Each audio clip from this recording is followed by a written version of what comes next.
I know that all of you want to provide for the health and well-being of our service members. And to that end, I wanted to get your thoughts on how to link and create interoperability.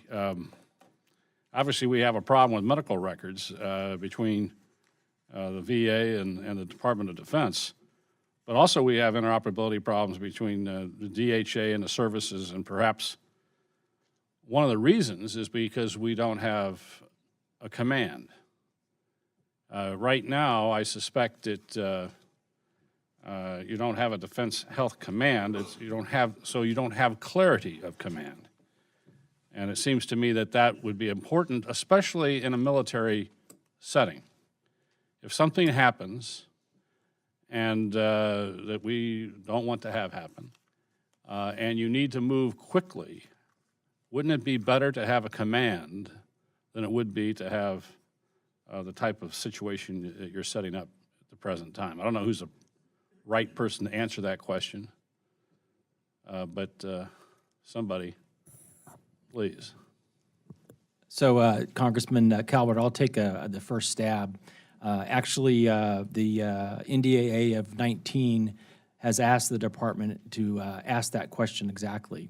So we are in the middle of looking at what is it feasible to consider some type of either a Defense Health Command, a Unified Medical Command. It's been a concept that's been debated for several years.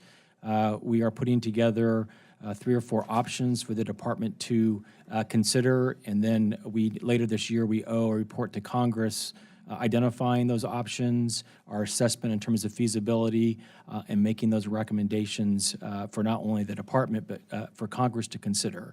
But in the interim, and my colleagues can chime in and add to this, your issue of interoperability, one of the things that we are trying to do in terms of, where appropriate, standardizing things across the separate military-run healthcare facility networks is indeed on enterprise level, do it in a consolidated way. So for example, in medical logistics, our goal would be that the same types of medical supplies, devices that are used in our MTFs are the same ones that our providers are using downrange, whether it's Army, Navy, or Air Force, and so that we have an effectiveness not only in our purchasing, but in terms of training, that we're training all of our providers on a common set of tools. So that's an example of one of the things that these reforms would try to get at is facilitate that kind of interoperability.